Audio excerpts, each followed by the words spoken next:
Welcome back, everyone, to the Vibe and Flow podcast. I'm really excited for today's conversation with Luke Hastings. And as I know, we all are always looking for hearing a man's perspective on the things that we discuss. And while we do focus on femininity more and what a woman can do, and take responsibility for her life and her role in everything that she does, it is always lovely to hear a man's perspective and experience in the whole dance of polarity and everything a man has to go through and think about. So, Luke, it's an honor to have you here. I really appreciate your time and I really appreciate what you do and all the messages that you share on Instagram. So, tell us a little bit about yourself and why this work on masculinity. What led you here? Well, thank you. I'm glad to be here. It's a privilege. So I've always been fascinated with the concept of masculinity since I was probably 15, 16, starting to become a man physically at that age and just kind of not impressed with the guidance that our culture offers in becoming a healthy, strong man. But it's definitely something I knew I wanted. And I think that's in the heart of every young man. He wants to become this legend, this hero. He has all these big ideas, right? Um, but the culture, the church, my surroundings were just lacking with how do I get there? What do I do? Where do I go? So that's always been on my heart. And then that combined with just a marriage that did not go well for me, that did not end well, just and the pain that that brought really put it on my heart to pursue this and to share the lessons that I'm learning along the way with anyone that it may help. And that's been a great decision so far. It's great how God can take whatever you go through and use it to help others. So that's kind of been the spark that ignited my path. Yes, I absolutely love that. And it's something that I always say myself as well, like your mess can become your message Right. and your like it's just the whole process of rebirth and transformation is what sparks the most transformational work, I guess. And so that's Hmm. beautiful. I absolutely love that you're sharing your experiences and being vulnerable and honest about it and not putting up this show and this veneer of perfection and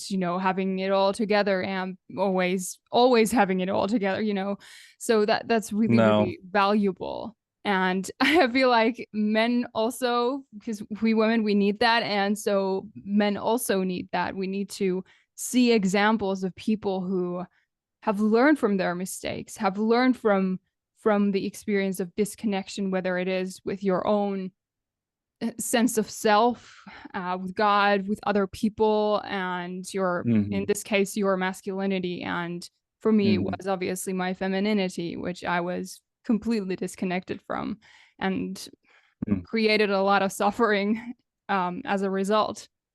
But Yeah. I'm really curious to know, like, how long, like, when did this start? Is this something that you said that you've always been interested in, of course? And it is Right. something, it's like a seed in a man's heart to be that hero, right? And I love to talk Mm. about with women how we need to see that and we need to honor that. Um, Hmm. but what what did it take for you to really make that decision that, hey, I am actually going to share on this topic? I'm going to step in those shoes that might feel even a little scary. I don't know, just, being vulnerable with it Yeah. and taking real actionable accountability. What did that look like for you? Yeah. Yeah. Well, I had a mentor, which by the way, every man needs a mentor or two or three. But I had one of my mentors say, "Hey man, you like to write. Why don't you start writing some of these experiences that you've been having? Just write about what you learned, write about how you feel." And so I started doing that. I started writing a little bit every day, just kind of what was on my mind, getting it on paper. And eventually it just hit me. I was like, I need to share this stuff because there's other guys that have gone through similar things and a lot more than I realized, actually. And they didn't all have the same end that I did, but many, many guys have the same struggles that I have. And so it just hit me. I was like, I need to start sharing this. And I didn't really get serious about it until fall of last year. But I started realizing this is not going to be wasted. All this pain and all these lessons are not going to be wasted. And I love to communicate. I love to write and talk to people. So let's combine these passions and gifts, and let's make a difference and share, what we've lost in the manhood space. Exactly. I love that. So good.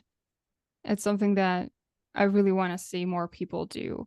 It's just so valuable. So let's just jump into these super, super interesting questions and topics and that you sent me in. And I was just so thrilled to see that the topic points that you feel comfortable talking about are quite deep and they're not just, surface level stuff, which is right up my alley.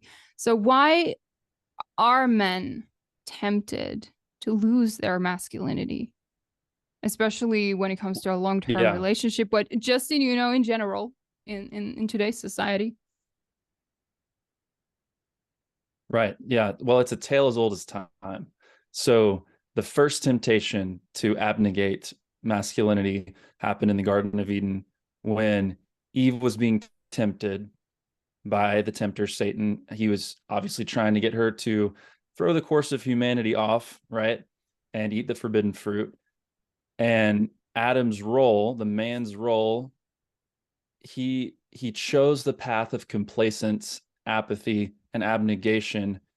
The temptation being we men, we don't like conflict. We want to avoid conflict, and nobody really likes it. And that applies to men as well. We don't want to have a fight with the woman we love.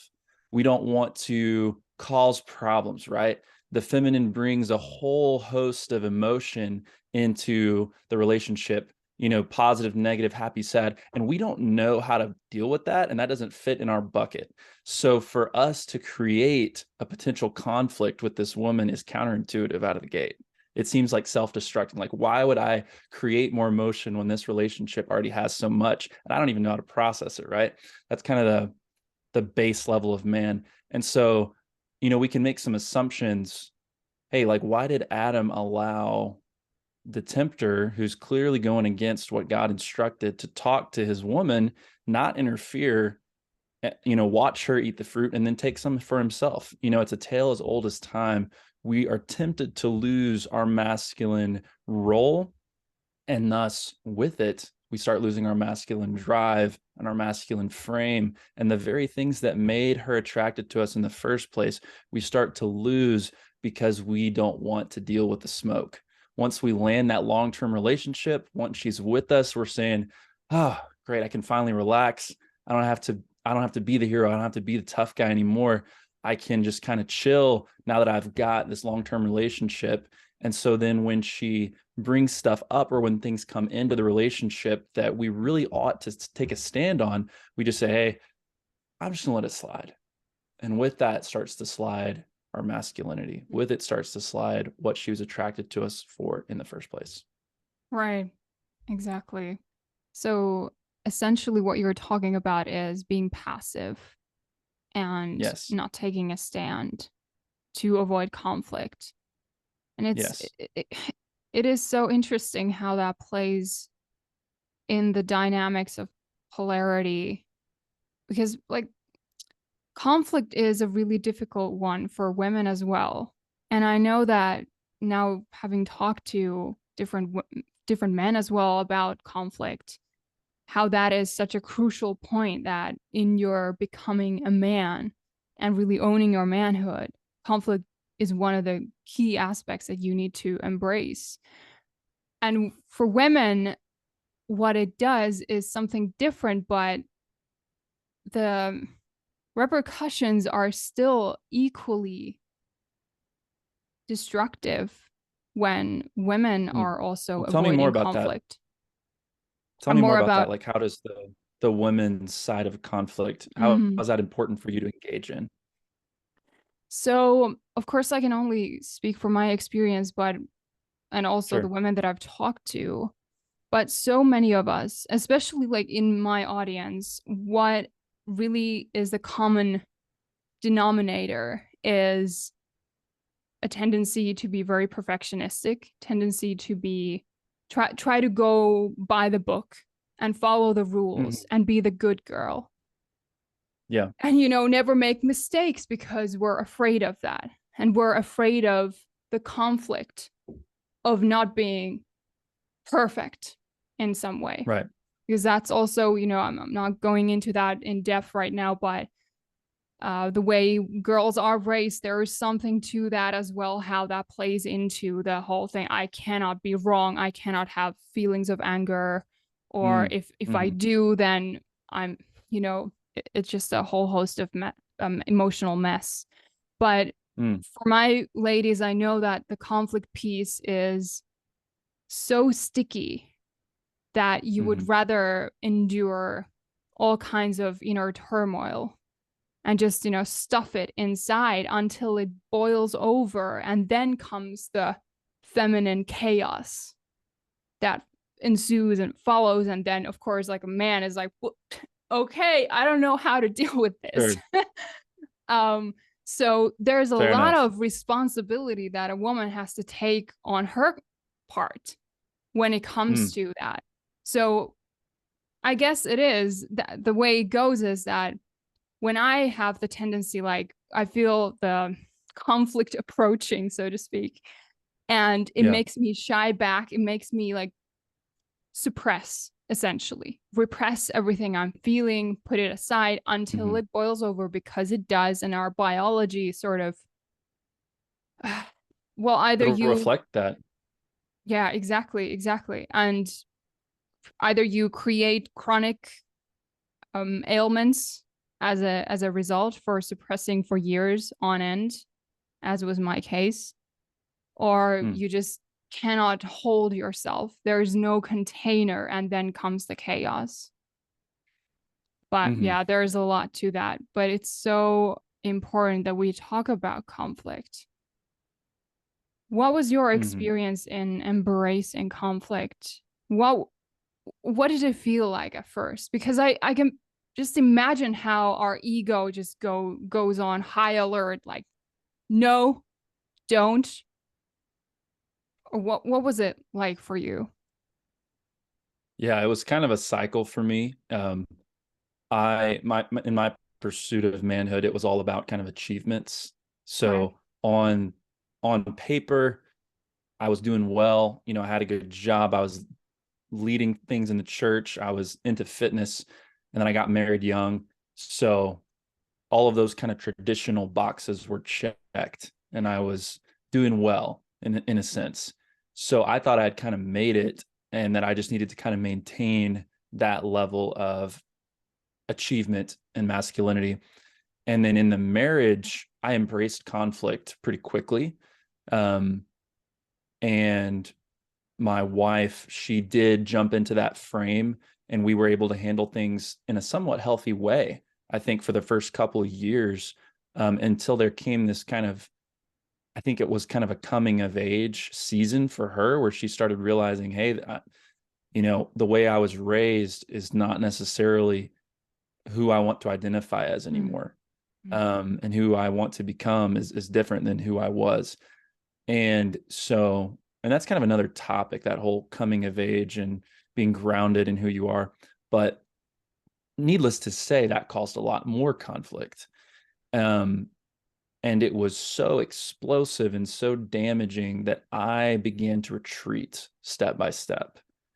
And I began to say, okay, if this is not a black and white issue, if this is not a clear right and wrong thing, then I'm going to just kind of step back and let her do her thing, and I'm not going to interfere. And that was selfish.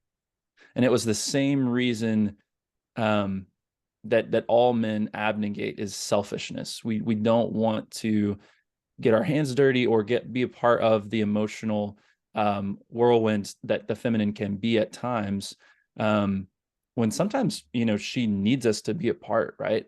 And sometimes we need to help each other as partners, but abnegation, because I refer to it as, we don't want to hold the rose because of the thorns, right? Mm-hmm. It's Right. selfishness. But Right. there's beauty in that. Yeah. But we don't want to be poked by the thorns, so we don't hold the rose. So, but sometimes we need to. That was my story. And I started backing away, backing away, and hoping that the dust would settle and that things could work out. And it didn't happen that way. And so I started re-engaging, and I'm searching for the answers. How do I fix my marriage? How do I change things? How do I make things better? And that's another long story, but I started re-engaging with the conflict. I started doing it from a place of love, not expecting anything in return. I started doing it realizing I can't change this woman. I cannot correct her behavior, nor should I try to. That is God's job. That's between her and God. I need to focus on loving her from a place of contentment in who I am with God. And if I can do that, I'm good to go. And if she changes, that's between her and God. When I got to that place of no judgment, just love, serving from a place of abundance, then I started re-engaging with that conflict in a healthy way. Um, it did not turn out well because she did not receive that. She did not want to be a part of that. Um, and so that's why things didn't work out. But it did take that whole cycle for me to kind of come back to a spot of engaging with that conflict healthily, not because I needed to prove who I am as a man, but because I had already been approved of by God and I was secure in that. There's So long cycle. so much in that we could go into.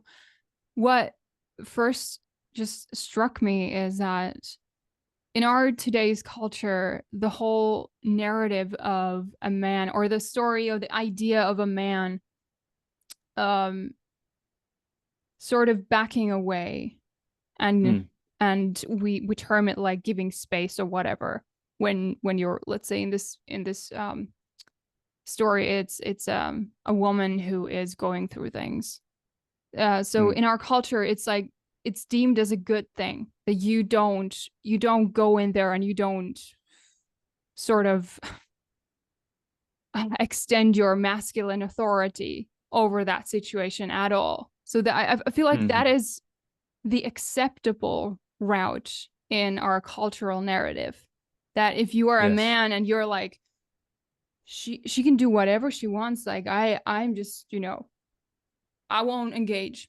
Like that, Yeah. I see that in movies. I That's see that applauded. Yeah. yeah, exactly. It's applauded. It's like, well done, you bro. You're not like a awful misogynistic man or whatever. And Right. it's just like, Right. hmm.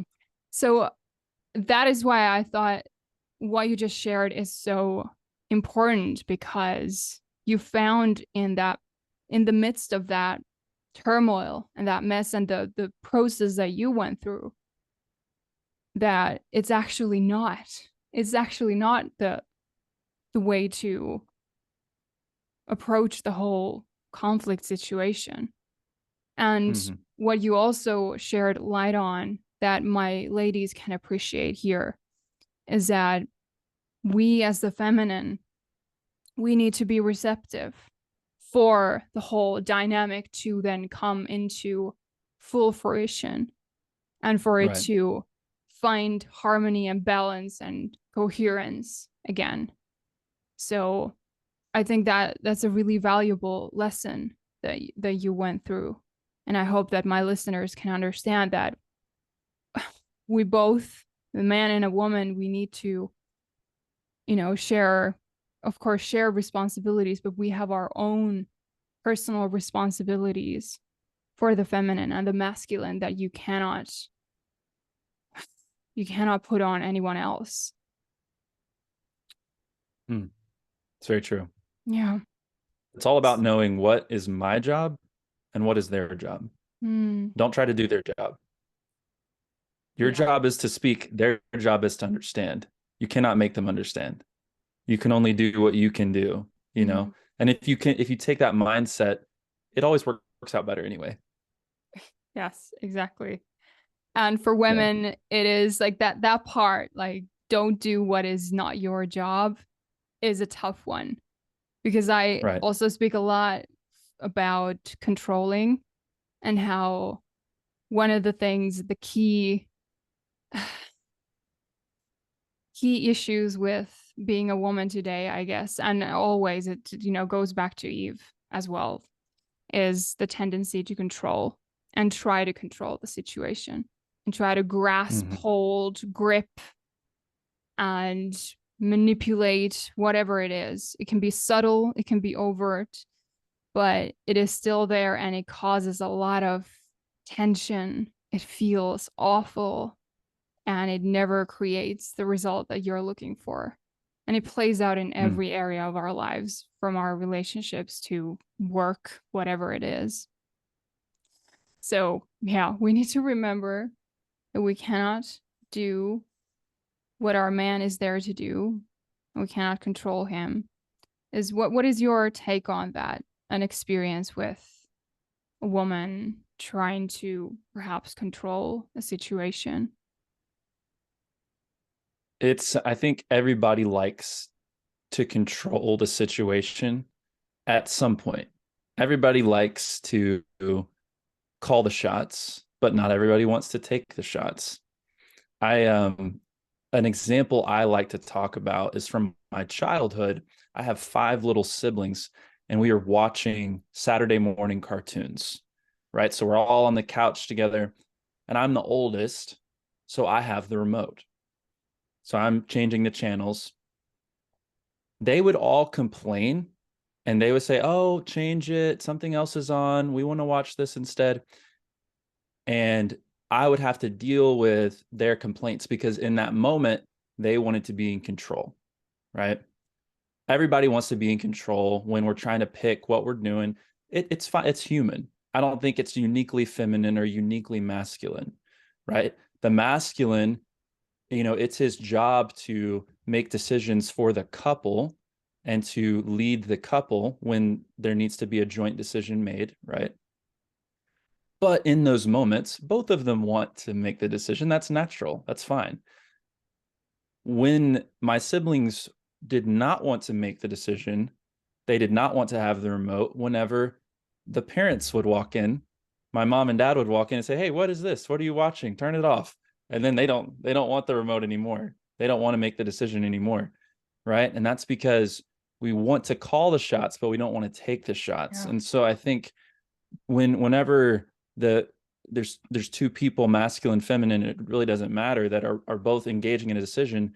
I think men need to understand that she will naturally want to have input and make a decision, and sometimes she's right, and sometimes you need to listen and understand, be self-aware enough to know, hey, my woman's wisdom is higher than mine in this. The problem, though, is that you're the one responsible to God for the outcome of that decision. And so it's not about, a fight so much as it is about who is responsible at the end of the day when the parents walk in and you're watching something inappropriate. It's whoever's holding the remote. Yeah, exactly. Yeah, that's true. Absolutely. Like the masculine and the man leading the family for sure.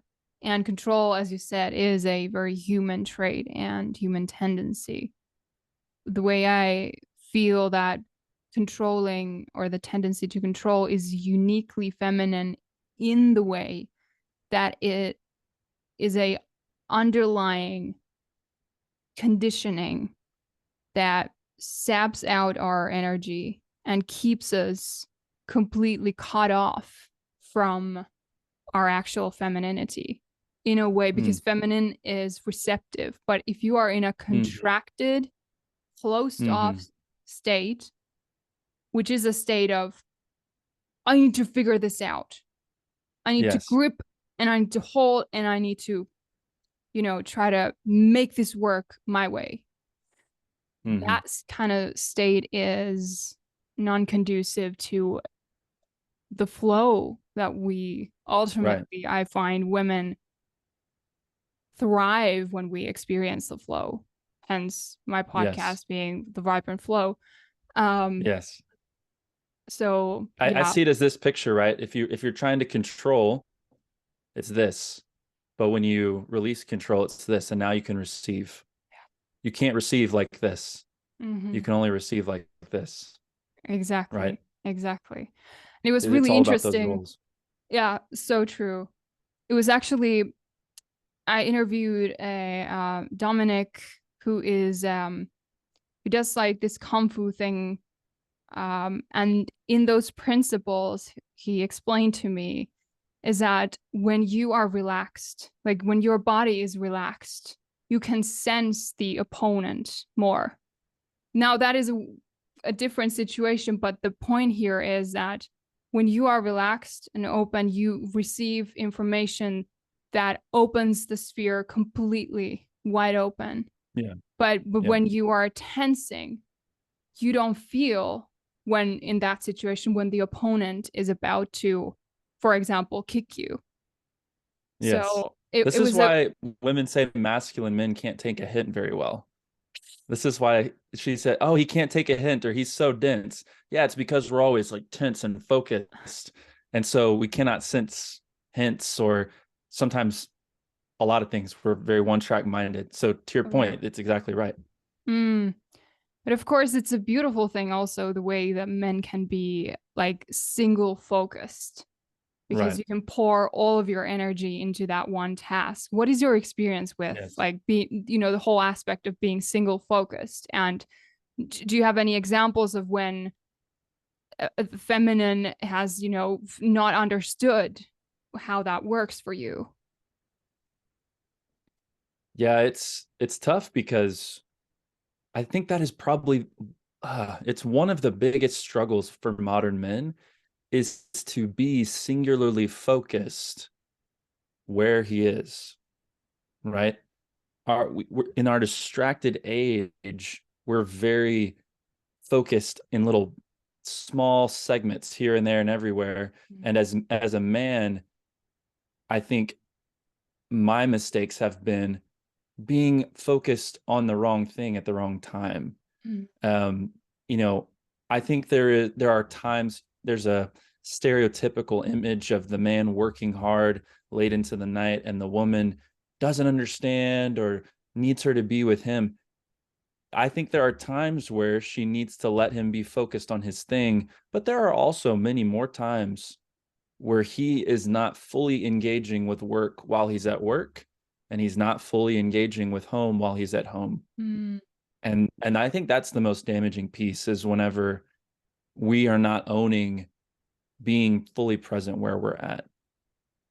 And it's Yeah. in those moments we lose connection with the humans that we're supposed to be around. And you're losing connection with your romantic partner as well, your spouse, your boyfriend, girlfriend. Yeah, that's true. That is certainly true. So when you surrendered your masculinity as a modern man, that's how you put Mm-hmm. it. Mm-hmm. Tell me more. What did that look like? And more to the point, what did it feel like? What's funny is it doesn't feel bad at first. It feels like a relief at first, right? Oh. Like, oh, okay, cool. I don't have to work. I don't have to step up. I don't have to endure this conflict. So it feels good. Mm-hmm. It feels good. And then over time, it's almost like a drug that is less effective the more you do it, All right. right? It works the first time and it feels good to not have to engage with our calling or my calling as a man. Because it takes work, unfortunately. It takes work. And so it feels good not to do that work. But then over time, you start to see the effects of it and you become weaker and less able to answer the call when you want to. Mm. So you get weaker and the weight gets heavier over Right. time.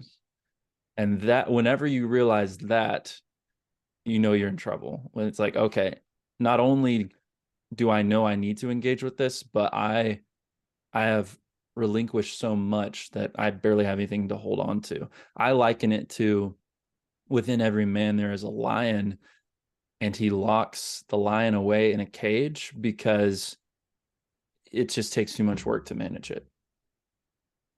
But that lion he's responsible for so many good things. He's capable of bad things, but he's responsible for much good that you will lock away with the bad if you lock it away entirely. Right. And one day you wake up and you need the lion to come out, but he is starved and he's weak and his growl sounds like a whine. And you're like, oh no, what's happened here? Right, yeah, I love that analogy. It is very, very depictive for sure. And it's you just immediately understand where you're talking about. It's so true. And I guess it is true because it's like the experience of if you relinquish your masculinity, it's like you can just host. Is that the term? I don't know. Just go with the flow, which in this case is not a positive thing. It's not the vibrant flow that I talk about. But No. I feel like when these topics are being introduced, there's a lot of resistance.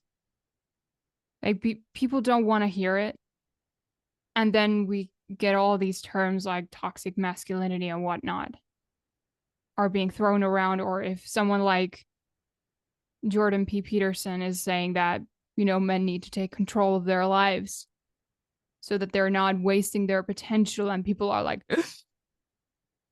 what is he talking about? This is not Right. acceptable.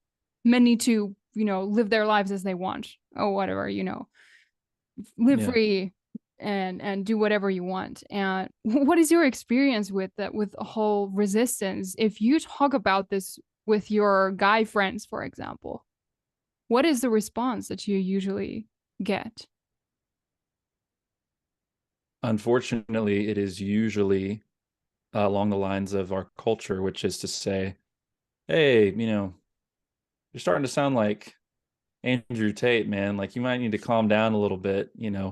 I don't know if you should, we just need to kind of, it's not, they don't use go with the flow. They say, let things happen. Right.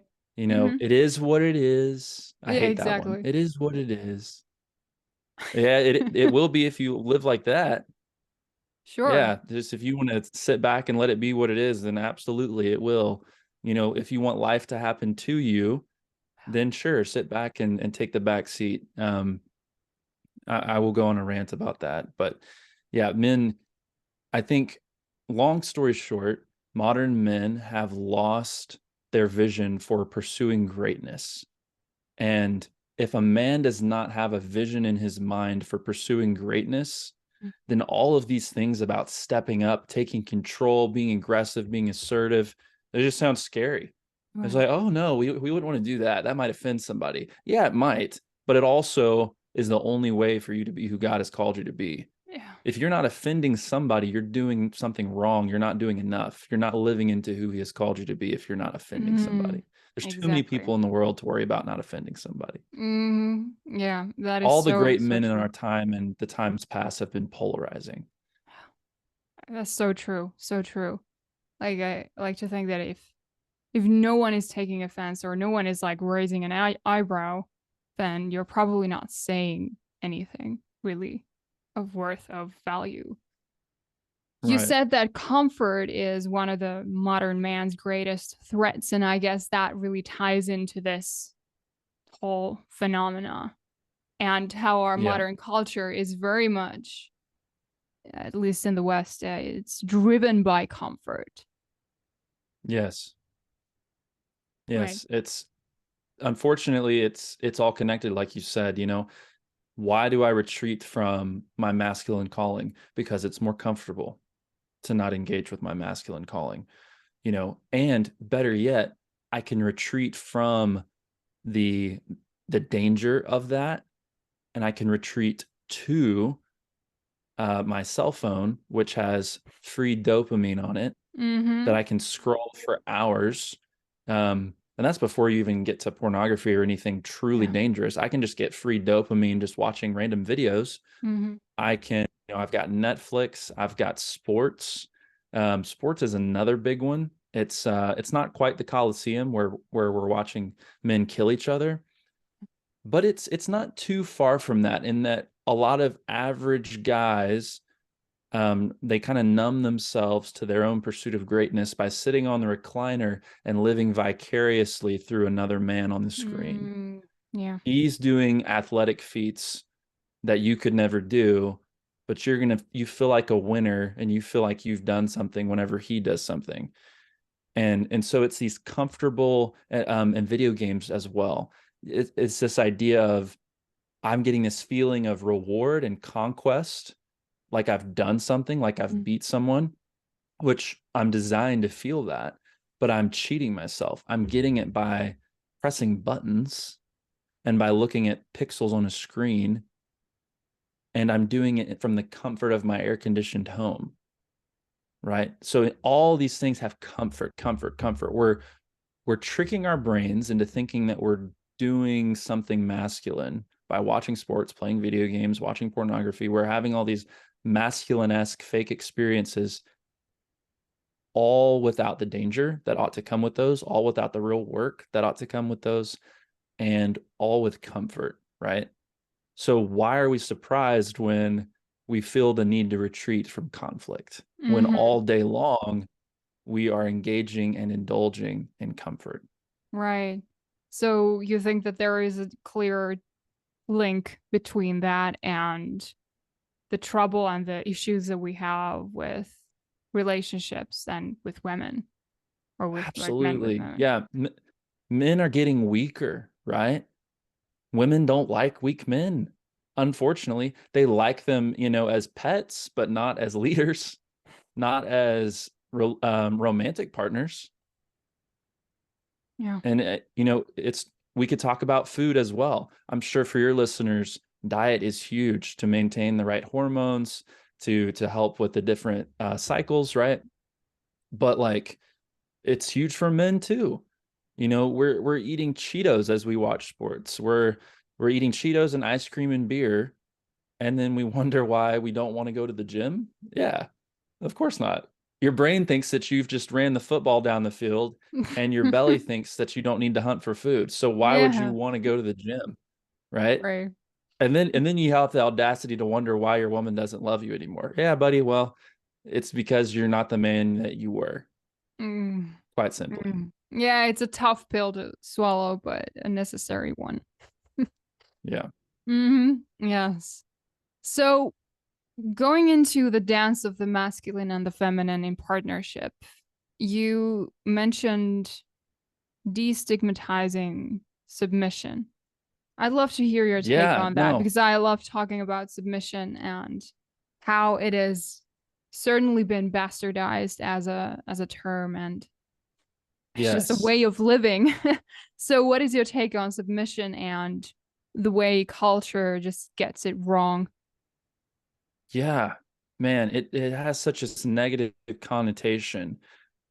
I'm gonna use two analogies. One is a three-legged race. Do you do they do those in Finland? Yeah, yeah, yeah, they do Three-legged for race? sure. It's not Okay. easy.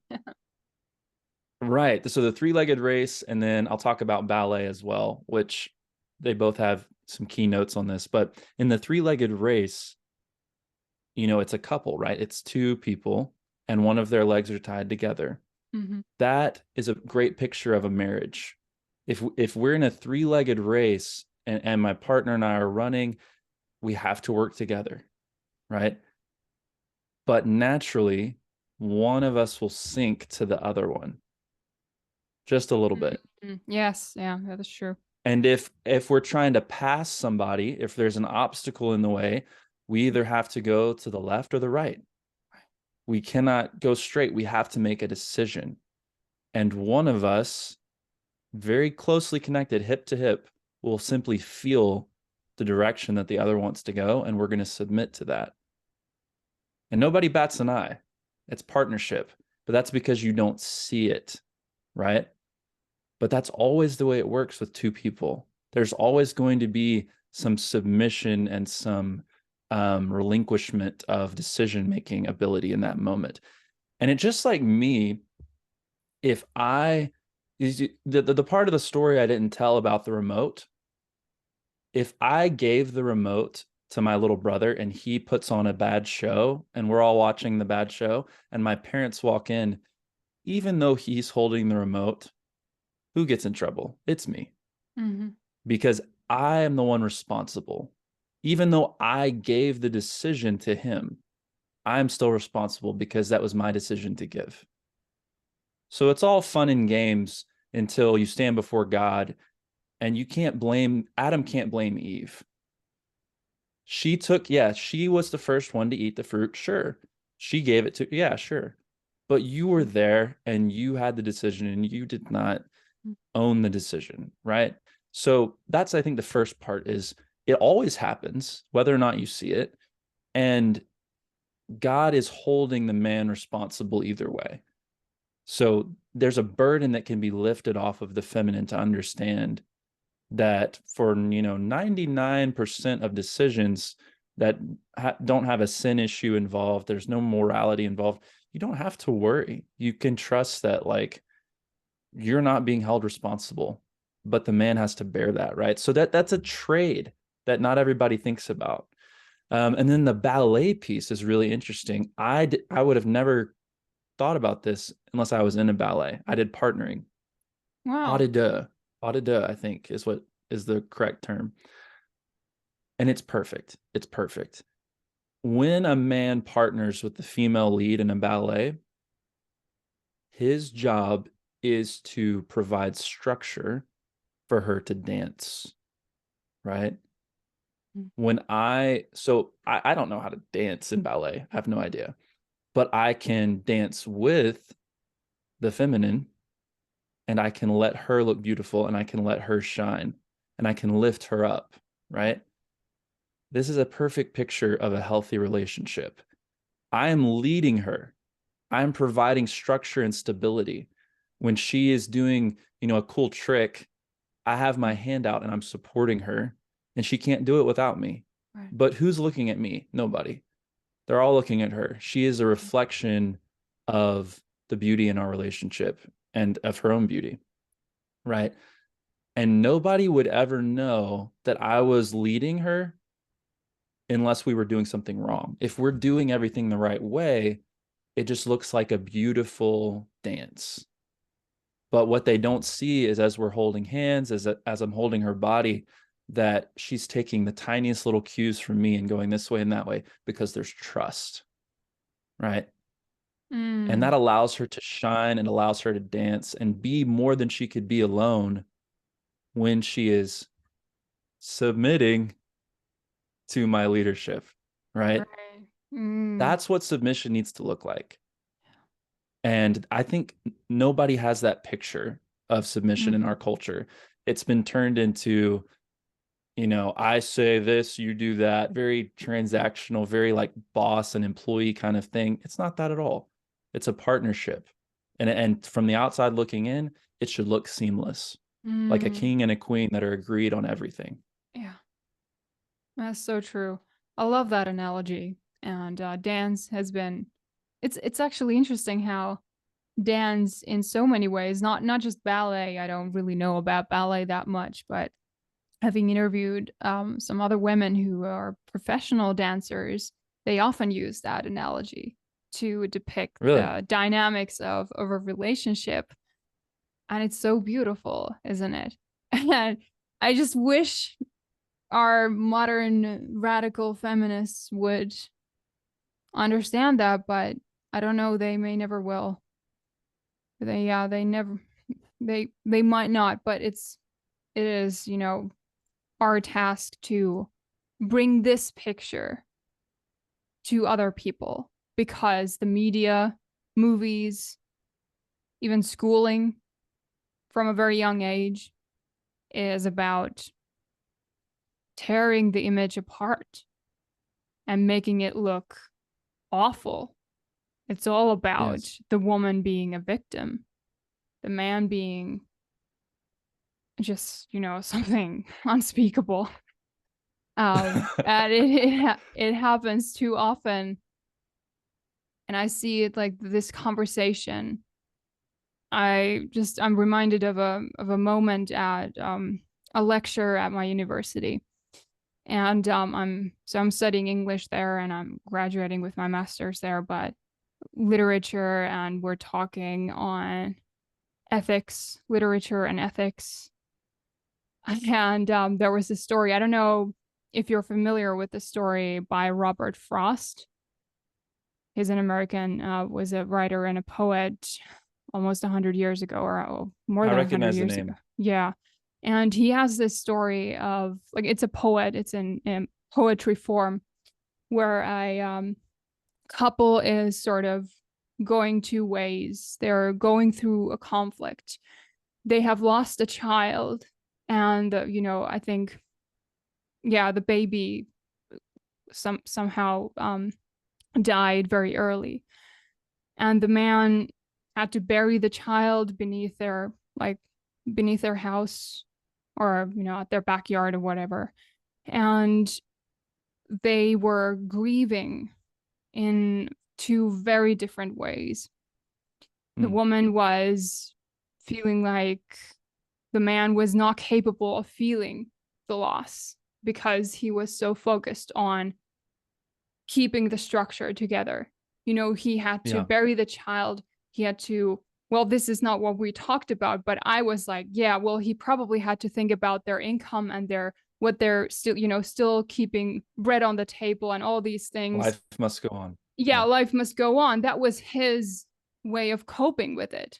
And Yeah. the woman was just stuck in that state of turmoil and grief and sadness, and they were not able to connect. They were not able to see how the other person is coping with the grief, and Mm. that sort of drove them apart. And then the poem is about their, like, sort of the situation where the woman is presumably leaving. We don't really know because the poem doesn't reveal that, but presumably she is leaving, and she's dodging his attempt to reconnect again. Like, don't, he's saying, like, don't go to someone else, please, like, please talk to me, or Yeah. be here, I'm trying to do everything. And the woman is like, no, you don't understand.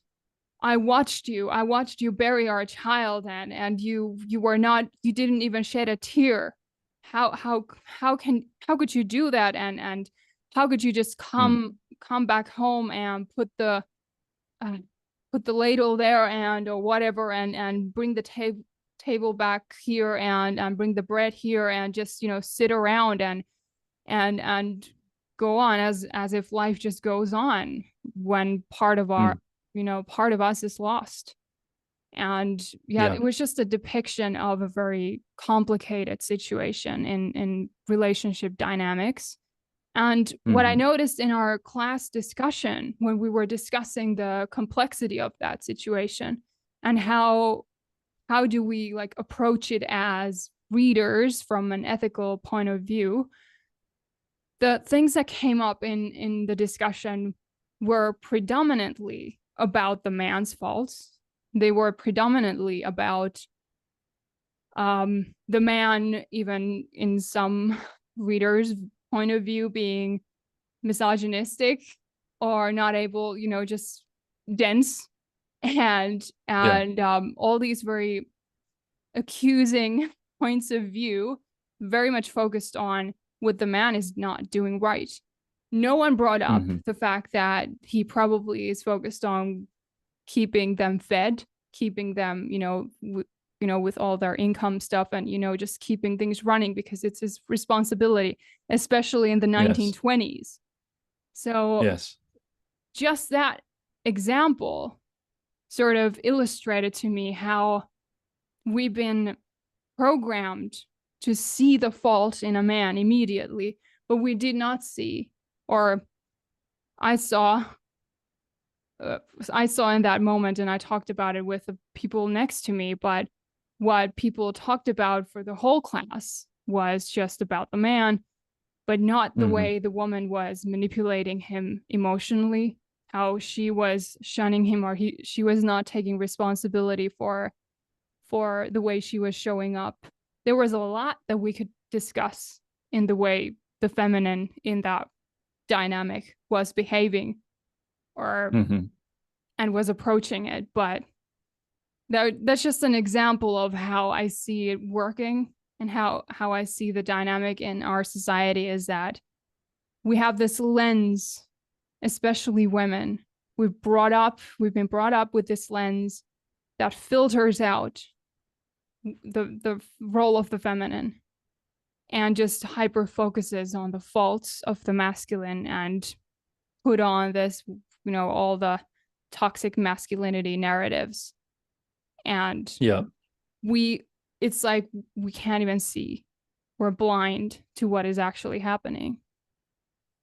Right. That was a long story, but No, it's a great point. It makes things so much easier to blame someone else. We don't have to worry. We don't have to take ownership for what we're doing if we blame someone else. And that's something that men and women alike, we all struggle with that. But I think our culture, for whatever reason, finds it advantageous to blame men. Um, anything we can do to put down men, help them be a little easier to control, is better for the powers that be, it would seem. yeah, yeah, And it what's is. funny is like in the story, he's she can only grieve in the way that she is designed to grieve because he is providing stability and space for her to do so.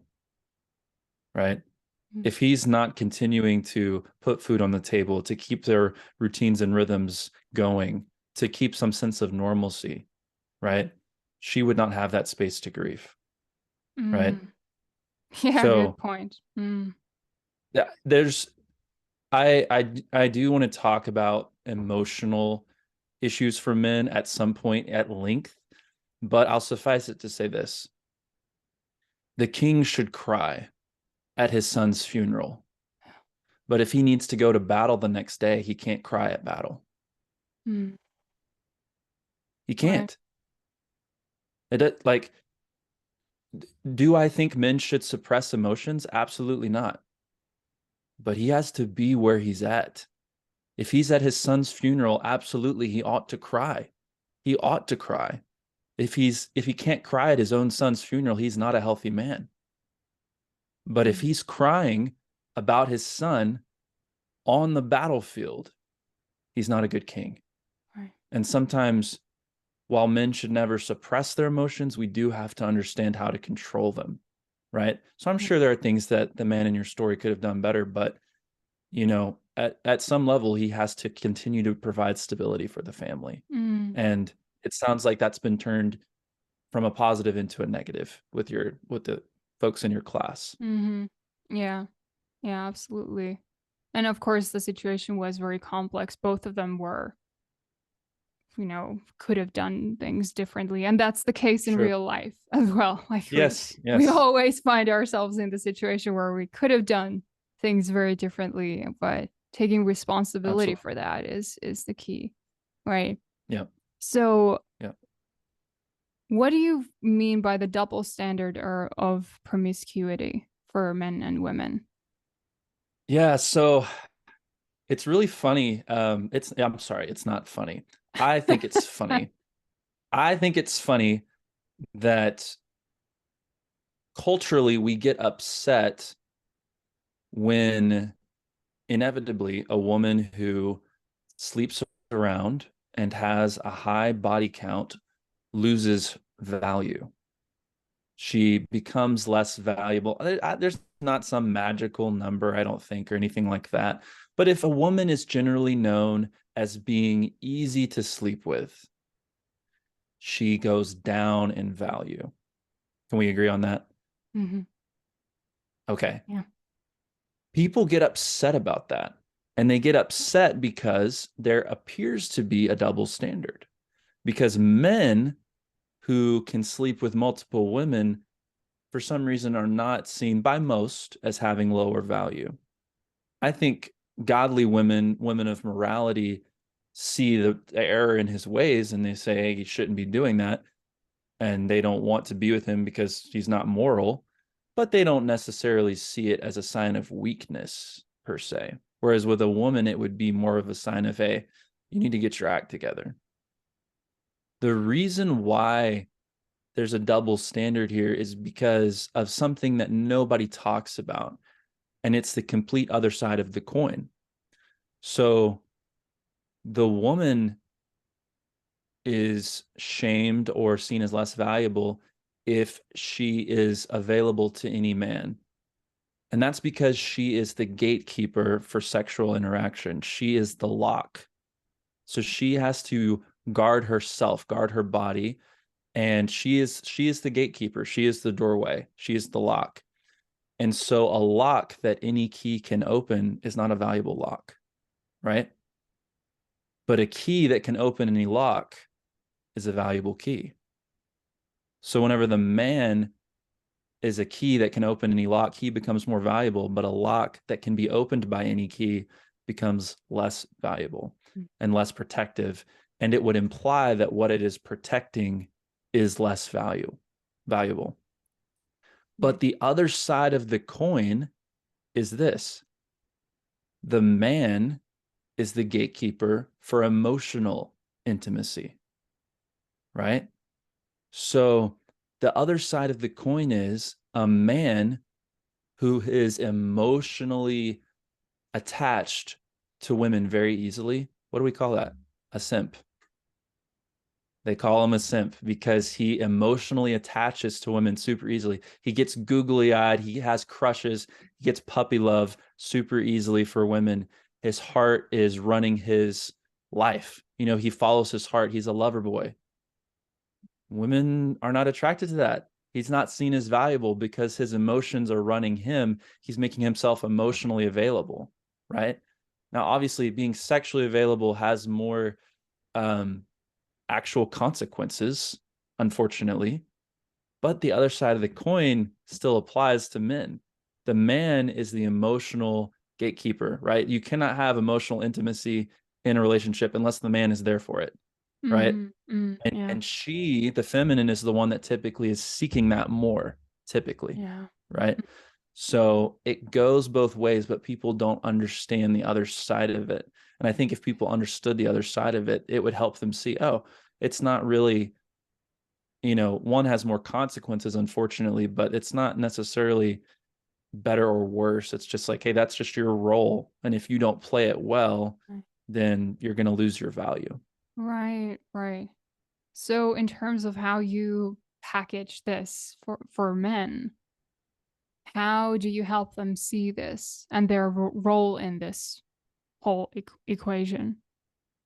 Yeah, it's really about finding your satisfaction in God ultimately. I think there's different levels. I think modern the masculine space, a lot of folks do a good job of saying, "Hey, don't obsess about women. Focus on yourself. Focus on getting more money, having a better job, getting a better body, get a hobby, have guy friends that you hang out with. Don't worry about women as much." And that's good. That's good. That's going to get you places. That's going to help you. Yeah. But all those things can be taken away. Mm-hmm. All Yep. those things can be threatened, and all those things will fade at some point, whether it's illness, tragedy, age, those things will all fade. And if you root your identity and satisfaction in those things, you will be disappointed at some point. You may have your moment in the spotlight. You may have your time where you can sleep around, where you can drive your nice cars, where you can have a great body, but your time will end. Or, just being with a woman in a long-term relationship, she's going to see through you. She's going to Mm, see the real side of you. yeah. And when those times come, you need to be grounded in something outside of yourself, something eternal. You need to be grounded in God. So that's the ultimate solution. And I do think it helps to take the focus off of obsessing with the feminine and building yourself up. That's going to help you. That's going to help you be more attractive. That's going to help you be more, hold your frame better if there's an issue. But it's not the ultimate answer. Mm, right. Yeah, that's really valuable and important to talk about. Absolutely. And I do Yeah. like that, like the image that you sort of drew here, that there is both sides of the coin, and both the feminine and the masculine are gatekeepers. Because I've heard a lot being taught, the feminine as the sexual gatekeeper, And it absolutely makes sense because it's so like visceral, it's physical, it's just you see it, it's biology, right? Yeah. And the woman as a decision maker in that situation, yeah, it makes Yeah. immediate sense, right? Yeah. But the emotional piece of it is something that I've not heard talked about that often. Actually, I feel like this is the first time, and I feel like it's being mentioned. So that's really valuable, and it really completes the picture in a way because sometimes the attitude that people in general have is then skewed because it feels like then the woman is like burdened with this, carrying all the weight of that, being the gatekeeper, and then the man can just run around and do whatever, and they don't Hmm. have to bear their responsibility in that situation. And of course, we know, like from ethical and more moral point of view, that's not true. But if we are Right. focusing on the emotional and physical connection, then we see that okay, well, it's actually not the case that both are there to bear their responsibility and to, yeah, to complete the picture so that it can actually be harmonized. And that's beautiful. I love that. Right. Mm, And this is an oversimplification, but it could help some people. for sure.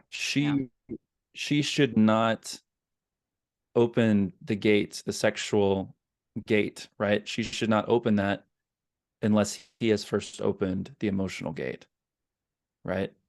He needs to lead by opening up that side before she opens up her side. I also believe there should be marriage first, but there at a lot of heartache, a lot of problems would be solved if she would withhold the sexual gate until he had opened the emotional gate. Mm-hmm. That would solve a lot of problems. Yes, it would. It would. Yeah. It is just heartaching to see how women are seeking to, like, they are literally trying to open the emotional gate by being physical, hoping Right. And it that does that not would, work that way. yeah, hoping that that would crack the code, that would open the Right. door, and to, Nah. that would make the man commit and open up emotionally now that he has slept with me. But as we know, it usually doesn't work that way. No, Oh, when you do that without the emotion, now he sees you as an object. Congratulations. There's no emotion. wow. Exactly. Yeah.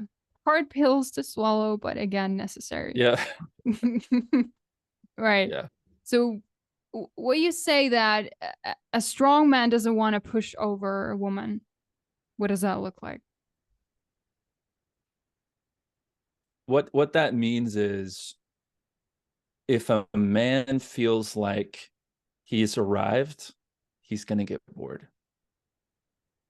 If Mm, I a relate So the beautiful thing about human beings is we're infinite. We have souls, we are infinite beings, that we live in these bodies, we have this experience on earth, but we are designed for continuous growth and continuous depth in relationship, men included, right? So if I get with this woman and we have a relationship and I feel like I've figured her out and I feel like she never gives me any pushback, I feel like I've got to the end. I feel like mm, I'm bored now. Now if I'm a weak, insecure man, maybe I like that. It's like, oh great, she does whatever I say. That's great. But that's a sign of weakness and insecurity in me, that I'm afraid of pushback, that I only surround myself with people who affirm me. That's a sign of mm, weakness. A strong man will want a queen by his side that does know how to have a good dance of take and give. She does know how to do that, but she also will give him pushback. He needs to want that and crave that because he is self aware enough to know that he's not perfect and that he needs to grow. And he wants a woman that he can continue to know at a deeper level over time. right? And that's not going to happen if she surrenders this part of herself that wants to be a little feisty sometimes and that wants to give pushback and that wants to, you know, have the range of feminine emotion and pop off every now and then. You know, you can do that in a healthy way. Mm, And if you can do that, and it doesn't challenge your man, that's a sign of strength in the man. yeah, absolutely. So what, in your opinion, what is the difference between giving a little pushback versus being disrespectful? Yeah, I think you know, it's all the boring like stereotypical answers. It's tone of voice, body language, you know. I think there's a mutual understanding too. We all have friends that we can just yell at and they know that the relationship is stable and they don't take it the wrong way. That applies to relationship dynamics as well. I think for I can say one thing to one friend and it's fine with him. I say the exact same thing to another friend and he will think it's disrespectful. So I think it also has to do with the relationship dynamic and the level of trust and familiarity that's there that can sometimes allow the feminine to freely flow, if you will, into her different emotions. And the man just knows, hey, she's just flowing into her different emotions. And he doesn't take it as disrespectful, you know? So I think there's a lot of grace that needs to be given to each other as we figure out what that looks like. And as that evolves per couple, per relationship. Um, but at a base level, yeah, you know, there's a lot of mean things you can say that you don't need to say, or you can just keep it very simple and say, hey, I respect you, but I really don't like this decision, and here's why. That's Mm, not hard. yeah. You know, Mm. well, it's hard, but it's simple. It's not Yeah, complicated. exactly. Yeah. Simplicity is often the key, but it doesn't always feel easy, right? Yeah. So true. Yeah, that's I love that because it's absolutely something that I've also noticed and found. And for the woman, I feel like again the experience and the felt sense of being present, being grounded, and being receptive to his opinions.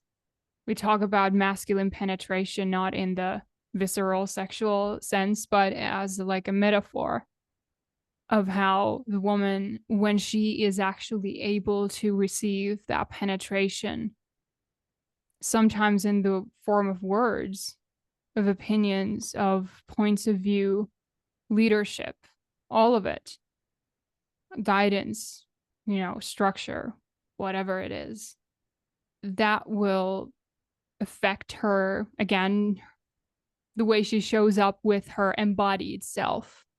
And you mentioned Yeah. tone of voice, all these basic things that I've also talked about, like how your man will feel from your tone of voice and hear from your tone of voice.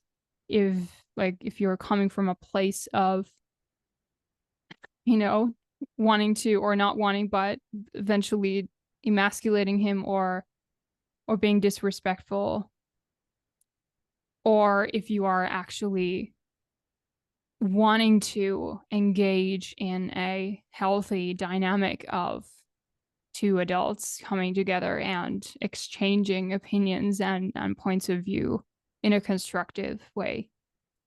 You also said that, or I've seen you say on your socials, that a man cannot be emasculated unless he allows that to happen. Can you speak a little Yes. into that?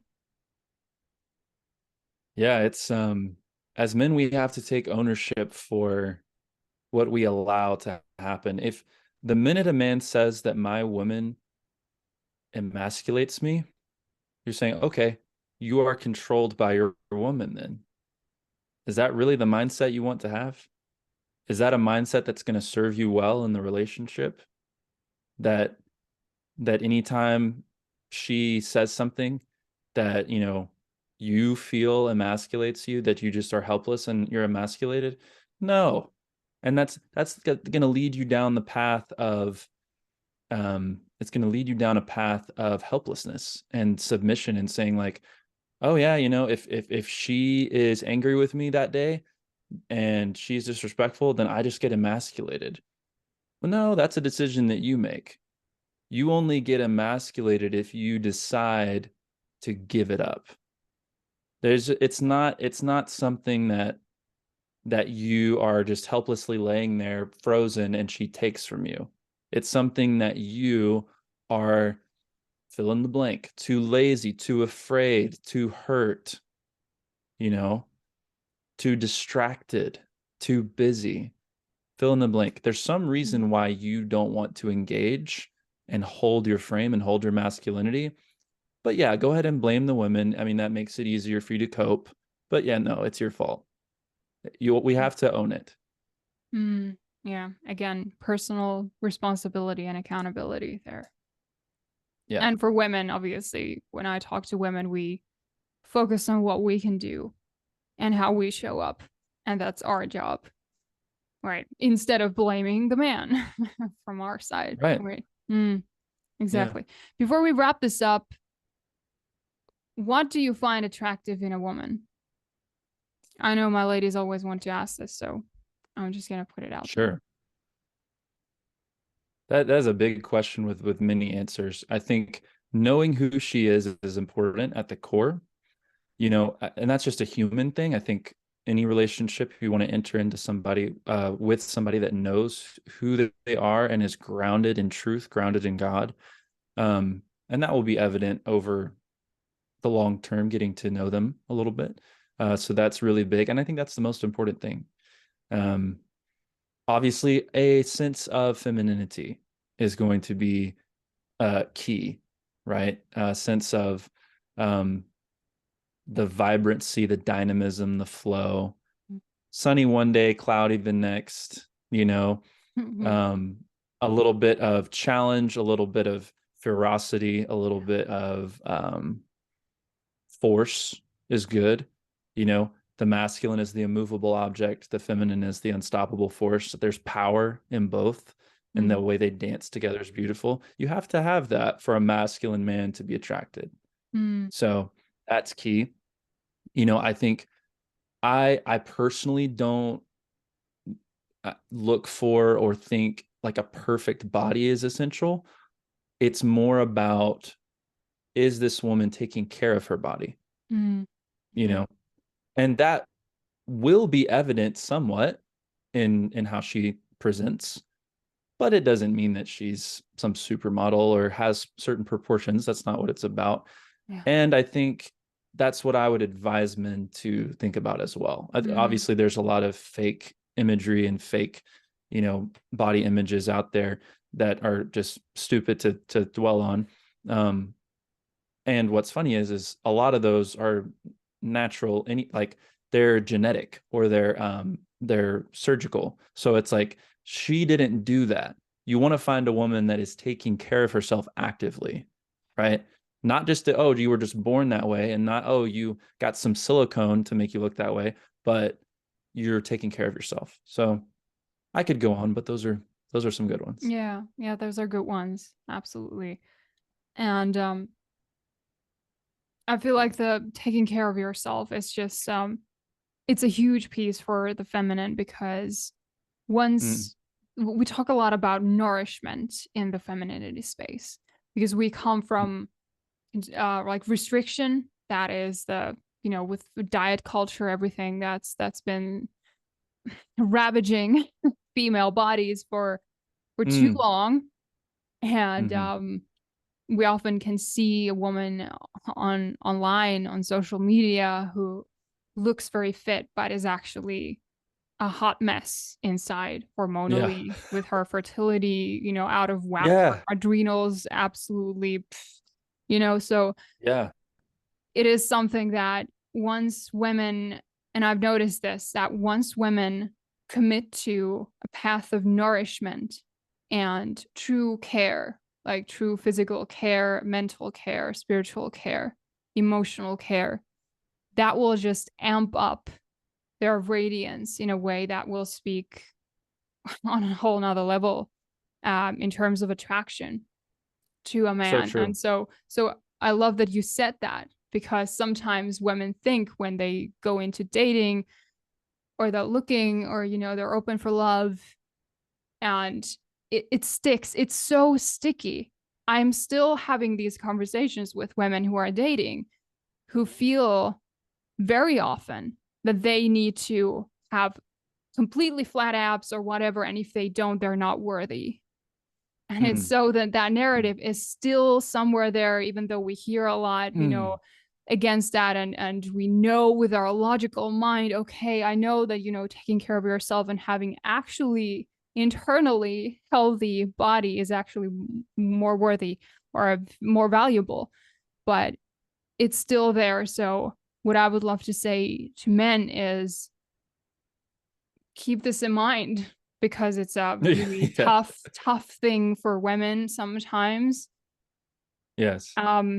Yeah, because I've heard some incredibly stupid comments that come from sometimes men who are not somehow perhaps not connected with themselves, maybe dealing with insecurities of their own, but when Yeah. they probe that wound that has to do with body image and self-image in a woman, it's incredibly devastating sometimes Mm. for a Yeah. woman.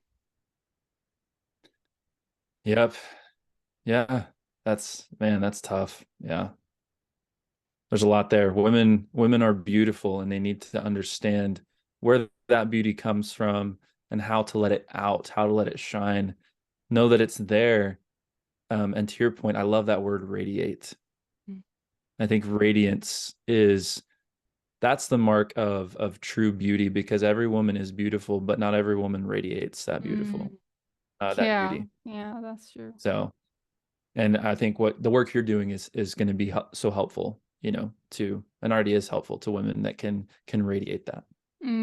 Well, thank you, I appreciate that. And likewise, what you do, I just appreciate it so much. It's so needed and required. I hope that you continue, and I hope that it just grows and multiplies over and over. It's just beautiful and wonderful. So keep doing it. And thank you so much for spending this time with me. Again, I appreciate it. I don't take it for granted that you're sharing this time. Is there any last words that you want to share with my audience? And also tell us where we can find you online. No, I've really enjoyed the conversation. No final words, really. I would just say, yeah, right now, Instagram, Narrowway Man, that's where I'm at.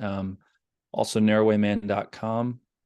It's a new website, and there will be an opportunity to get on an email list there to get some kind of unique content that won't be otherwise on Instagram. Yeah, it's a good thing to have an email list. I'm working on my own because I realized Instagram and any social media platform is volatile. At the end of the day, we're not in control of it. So, Right. having seen a lot of like people with a bit bigger accounts, well, not smallish, but still, and get hacked or whatever, and it's just Yeah. you never know. So, good thing that you have an email list.